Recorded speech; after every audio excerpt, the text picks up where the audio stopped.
Уран зургийг хүн бүр өөр өөрийнхөө тайлдаг. Зарим нь үггүй яруу найраг гэдэг бол нөхөө хэсэг нь хөгжим гэх нь бий. Гэхдээ өөрийн дотоод сэтгэлээ зотон дээр үг болгон буулгаж байдаг зураачид гэдэг том ертөнц гэлтэй. Энэ ертөнцийн сэтгэлийн цонхоор үзэгч тантай хамт шахахыг хичээж байна.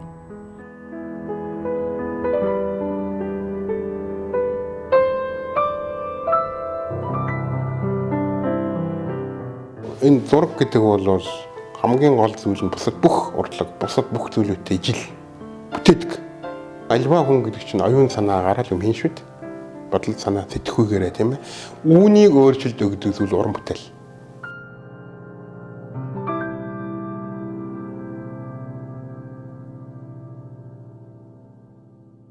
Туулж өнгөрүүлсэн амьдралдаа 3 төрлийн нүүр үзэж туулахдаа Монгол улсын урлагийн гавьяад зүтгэлтэн ардын зурааж, төрийн шагналд, хөдөлмөрийн баатар гээд олон 10 шагналаар шагнагдж явсан гавьяатай Нямосрын цөлтөн агсны хүү өнөөдөр он цагийн бараанд аавынхаа эрхэм алдраас хувааж явна.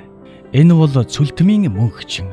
Үнэн дээр түүнийг хүмүүс авьяаслаг зураач гэдгээр нь, нэрд зурааж цөлтөн гуайн хүү гэдгээр нь, алдартай ихэр зураачийн нэг гэдгээр нь мэднэ. Бас тань нэ.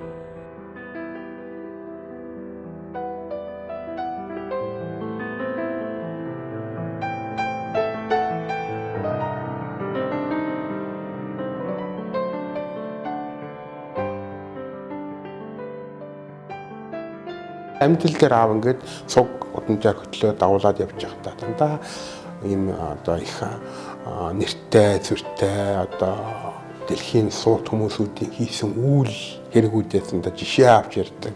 Ном, зохиол, хөгжмийн зохиолчид тийм ээ.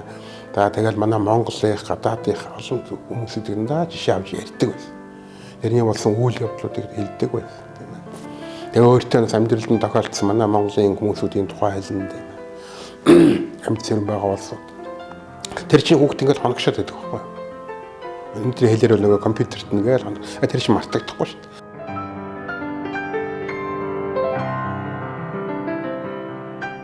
Тэр бол Монгол улсын урлагийн гавьяад зүтгэлтэн зураач мөнхчин. Бид түүнийг андахгүй мэднэ. Бас түүх нь танина.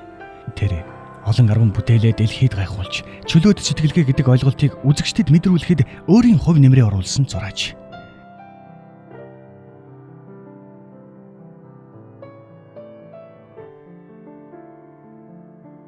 Энэ зураг одоо арай дуусаагүй байгаа юм. Би жоохон явж байгаа тэгэхээр дахиад жоохон өөрчилж байгаа. Юм зарим юм тодтогод зурах гэдэг байгаа юм. Энийг би Ану хатныг бодож зурсан юм. Ану тэнгэрт ингээд байж байгаа бүсгүй баатар хүний илрүүлсэн юм л да тийм ээ. Манай мөнх тэнгэрт одоо хүний сайхан нэр гэдэг чинь мөнхөд юм гэдэг тэр дүрний санаа шүү дээ. Тэнийг тэгж бодоод нэг сайхан Монголын од төгсөн тэнгэрт Монгол гадар нутагтай ингээд тэнгэр дотор байж байгаа нэг ийм дүрсүүд дотор ингээд нарийн харахтай сайхан бүсгүй хүний дэвсэг мэвсгэн жоохон зохиотсон тэлэм юм ийм хүний дүрс зураа гэж бодсон юм.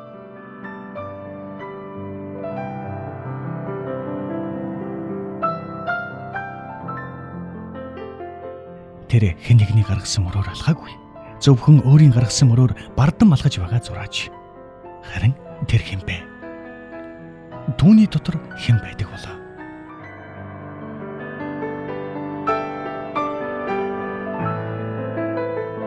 ертөнцийн мөнх юм гэж бол байдаггүй. Мөнх тэнгэрэл мөнх, тэнгэрэл мөнх.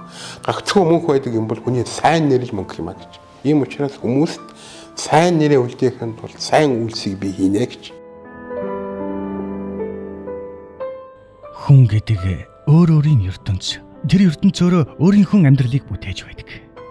Гэхдээ шаналх, өвдөх, баярлах, омогших нь таанч өөр. 5-3 тэгш хүн гэж байхгүй. 5-3 тэгш хүн байхгүй юм чинь хүн алдаад хөтөл хийдэг л байд таараа. Гэтэл хамгийн сайхан юм бол үгтэй зэрэг хүн түүний алдааг хөндлөнгөөс нь хэлж өгдөг. Монголд тийм олон жил байлаа.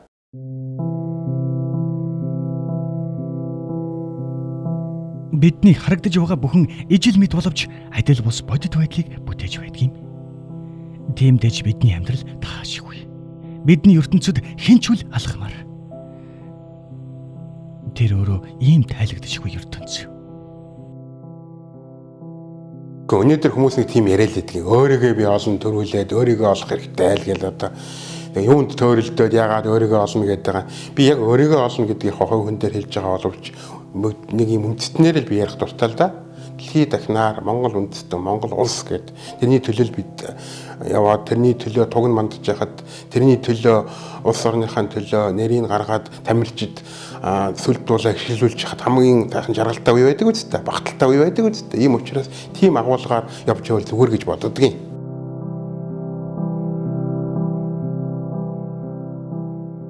Дүүний зураг зүгээр ч нэг тайлагдахгүй. Бид өөрөө өөрийнхөө нүд тархиар тэрхүү зургийг тайлна. Үнийг ойлгоход бэрх юм шиг, эсвэл үгүй юм шиг. Абстракт хийсвэрлэг гэж гарлаа шүү. Ингээ нарийн бүгдийн одоо байгаагаар нь байгалыг юм уу хүнийг юм уу зурдаг байсан чинь болоод зүгээр сэтгэхүйгээр ойлгодог урлаг юм шүү.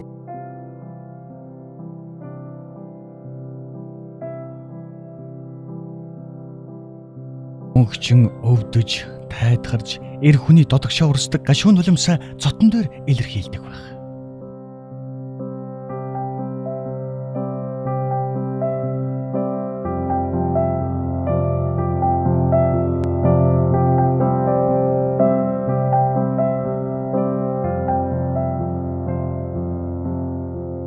Хүн байна гэдэг бол маш чухал зүйл л дээ. Тийм ээ. Хүн байна гэдэг чинь одоо сайн хүн байхыг л хэлж байгаа шүү дээ. Өвөг дээдсийн үнэт түүхийг тэр цээжин цаана ягштал биелүүлж алгасан мөр бүхэндээ өвгдийнхөө аавынхаа үгийг шингээсэн мэт.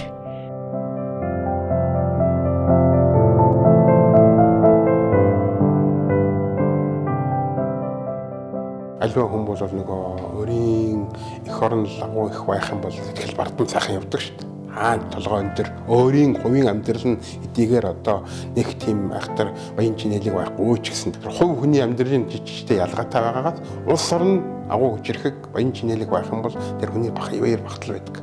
Энийг л би дотроо харамсаж өнөөдрийн манай их агуу их түүх ямар агуу дэлхий дээр байсан түүхтэй ийм ард түмэн ийм өвөг дээдсийн оломжтой энээсээ суралцж ямар мундаг байх байтал өнөөдөр бид ямар байна вэ гэж.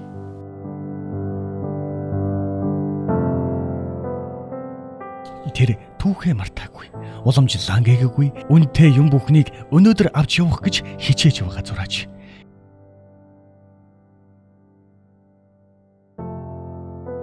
Тэр манайд өнөөдөр солонгосын кино их гараад байна.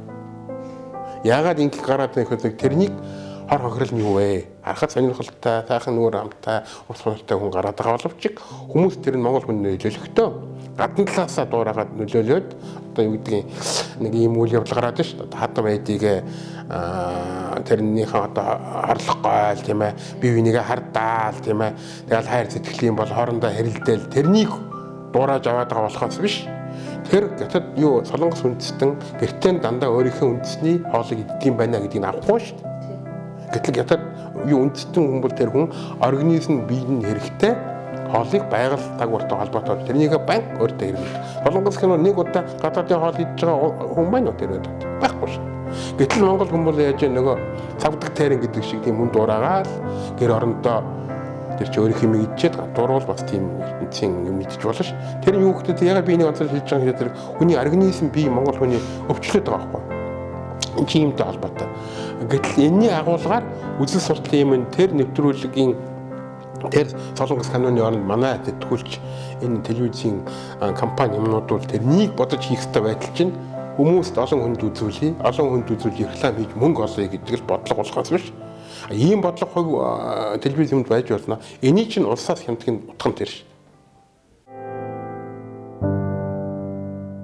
Эр хүний дотор байдаг их оронч үзэл энэ зураачийн зүрх биер үг бүхэнд шингэсэн мэт.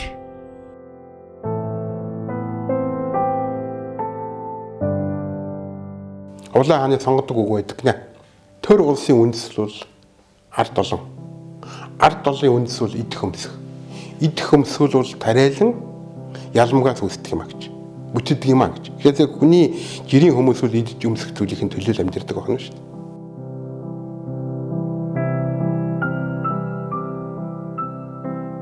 Тэр өнөөдөр бидэнд өөрийнхөө байх боломж дэндүү их байна. Үүнийг гагцхүү уран бүтээл дээр авч үзэх таанч хэрэггүй. Амьдрал дэндүү баялаг, бас өгөөмөр, бас олон өнгөтэй. Ямар нэгэн юмд хүлэгдэж өдөр хоногоо өнгөрөөж байгаа хүмүүсийн өмнөөс би харамсдаг. Тэдгээр хүмүүс бүтээж биш, зүгээр л амьдарч байгаамаа гэх. Магадгүй юм аа. Хүн болгон уран бүтээлч болж төрөх албагүй ч гэлээ. Магадгүй юм. Миний олж авсан хүмүүжүүд манай ээж аваас. За тэгээд Монгол үндэстэн гэж ярих юм бол Монгол үндэст нийтлэг тэр манай ээж аав бол дараагийн өөр хүний бас ээж аав. Монгол хүмүүст бүгдээрээ ш. Тэд нар юунаас тэр хүмүүжлийг тэрнийг авдаг юм уламжлаа. Уламжлал гэдэг нь дандаа түүхээс. Тэр нэг одоо миний аав гэдэг нэг төлтөм гэдэг хүн байх анзаараа зохиочихгүй ш. Тэрнээс аваад надад дамжуулна гэсэн үг ш. Үл тайлагдах ертөнц дотор дэлгэсэн юм шиг тайлбар бас байдаг ажээ. Үүнийг бид яагаад анзаардгүй юм болоо?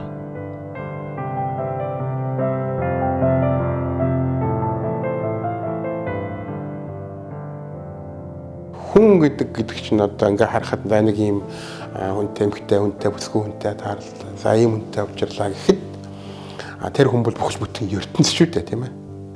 Нэг хүний амийг аварна гэдэг бүхэл бүтэн ертөнцийг аварч ийн гэсэн үг гэж. Хүний төлөө хүний амийг одоо амьдралыг аварсан одоо үйл хэрэг хийж байгаа юм бол агуу шүү дээ. Зохиомол үл тайлагдах ертөнц өөрөө оньсох юм байна.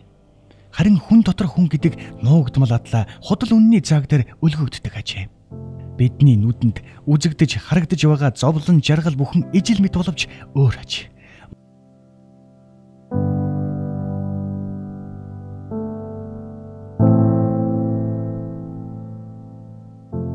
Өнөөдөр тэр бүхэл бүтэн ертөнц байж ээж бас муу одоо ертөнцийн улсууд хүнд ч одоо сайн муу юм аль аль нь байдаг л байна л да. Тэгэхдээ муугаараа дандаа эвсэж, муугаараа нэгдэж, муугаараа Монгол юунда бие биендээ муу хим хийж ийм зүйл манай нийгэмд ажиглагдаад байна ш.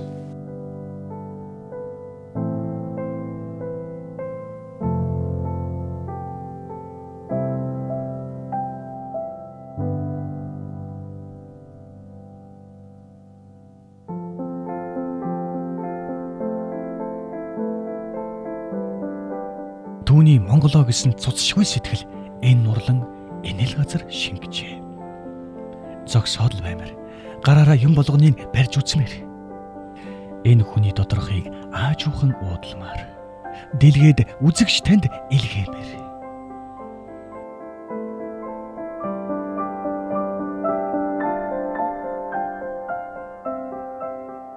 Ер нь тэр үе чинь дандаа л зүрх зүгээр хэлдэг байсан. Өнөөдөр тэрнийг ер нь хүмүүс ер нь залуучууд мэдэхгүй байгаа шүү. Амьдрал үргэлжилж энэ замаар бидний танихгүй олон хүн алхасаар.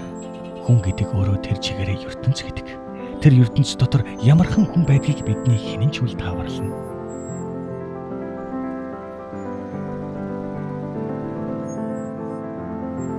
Хүн танигдахгүй муу юм олж ирсэн. Муу төгдөл, муу юм амархан түгэн шүү дээ. Тэгээд сайн хүмүүсүүдийг шахсан, дайлуулсан, мэрсэн, устгасан.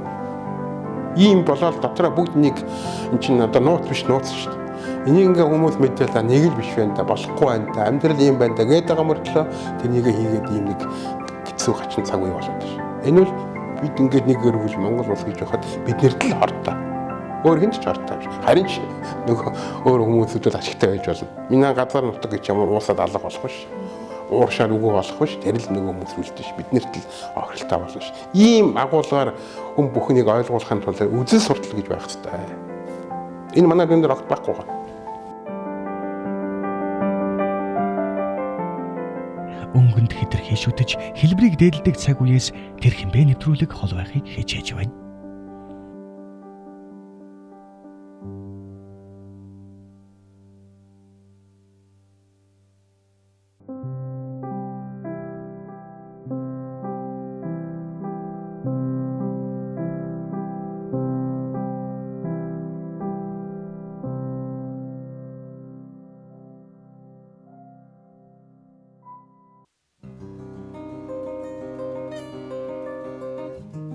Тэр хэмбэ өнгөрснийг өнөөдөрт түүчээлдэг үнэн түүх дотор энэ зураач амьдарч явна.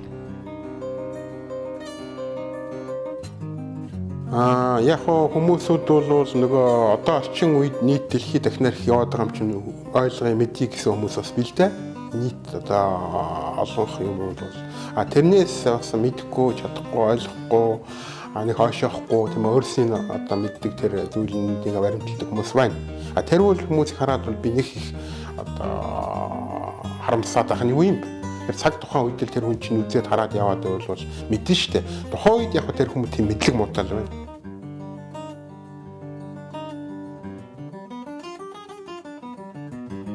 Түүний бодсон болгон, түүний санаж сэдсэн бүхэн үг бүтээл хоёроор нь илэрхийлэгдэж, чимээгүй аниргүйн дундах тэр тайлагдж буй ертөнцийг эвдэж байх шиг. Тэр хэмбэ?